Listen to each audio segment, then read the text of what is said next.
Okay, in this video I'm going to take a look at these two maps, this one and this one. In fact, I only really need to look at one of them because they're basically the same map.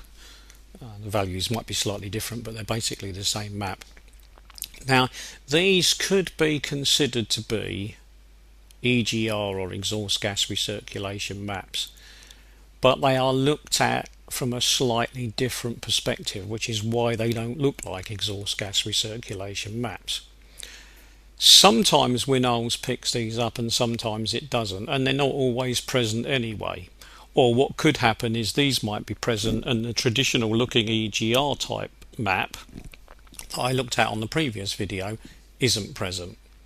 Now what I'll do then is I will double click on this one and open it up so we can just see what's going on here. At the side here we've got engine speed in revs per minute as usual,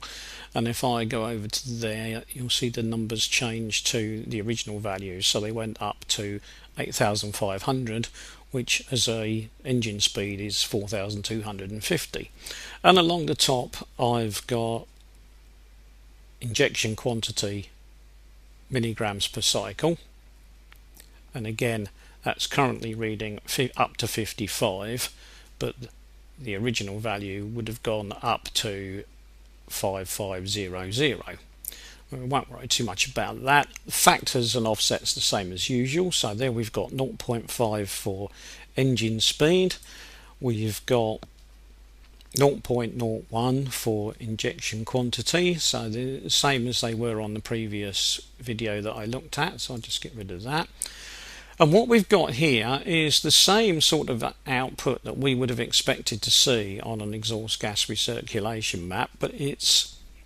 not shown in quite the same way. What I've got are values which, if I look here, I've just put in are mass airflow as before, so I'm still using the factor 0.1, but these values, instead of having high values effectively what would look like they're around the edge, so normally you'd expect to see on an EGR map higher values at the start up here and then higher values at the end down here and a sort of dip in the middle, whereas in fact what we tend to have here are lower values building up to a high value, lower values building up to a high value, with the higher values more or less in the middle, which is the sort of opposite to what you would have seen on previous versions. Now this map is in effect still showing you the exhaust gas recirculation, but it's showing you values that the engine could expect for any given injection. So in other words, when we look at this we can say, well, here we are, we've got, let's say, maximum injection, which obviously that's not the maximum, but it's the maximum under the EGR control of 55 milligrams, and if we put that at somewhere around about what would be somewhere near the maximum performance of the engine, which is usually at a quite low rev, so anywhere in the 2,500 to 3,000 rev range, so somewhere in the middle here. So basically what we're saying, more or less wide open throttle at high injection quantity, high engine revs, not maximum revs but high engine revs, what we would want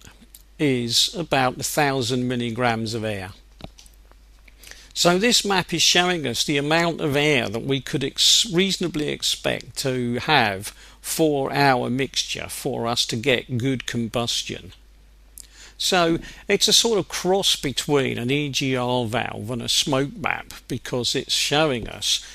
the amount of fuel that's going to be injected, the revs that are going to be a result of that, and the amount of air that's needed to actually get that result of engine revs.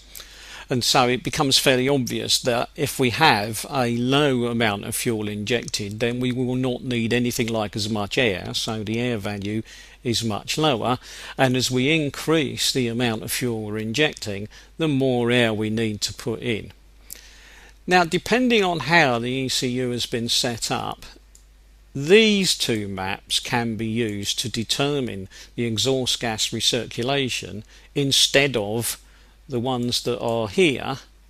which look more like the traditional exhaust gas recirculation map. So in other words, these can be considered to be just a different version of exhaust gas recirculation maps. I prefer to think of them as an air requirement map. So whenever I look at them, I think of them as air requirement maps, because the exhaust gas recirculation map is an air requirement map, but everybody calls it an exhaust gas recirculation map. So to distinguish these two from these, I tend to think of them as air requirement maps. They're used in virtually an identical way to the exhaust gas recirculation, so the ECU would just use these to calculate what the exhaust gas recirculation valve should be doing. The only reason you need to be aware of this is that sometimes you can decide that you're going to make changes in a file to the obvious exhaust gas recirculation maps, these, only to discover that you haven't actually made any changes at all because nothing has happened. And that is usually because the maps that are being used are not the ones that look like exhaust gas recirculation, but are in fact these maps instead. If you've got a Damos, you can obviously look this up in advance and try to work out which maps are functioning, but if you don't know for sure, then what you may have to do is set the traditional exhaust gas recirculation maps, all these, to 0, and then of course if nothing happens and the engine behaves as per normal, you know that they are not functioning, and so you probably need to look at these in order to make any changes. Again, in another ECU it might be that if you set these to 0, nothing happens because it's the typical EGR looking maps that are being used. So it varies from file to file. Okay, rather than go into any more detail here, because it's probably simpler for people to make changes and play on their own before they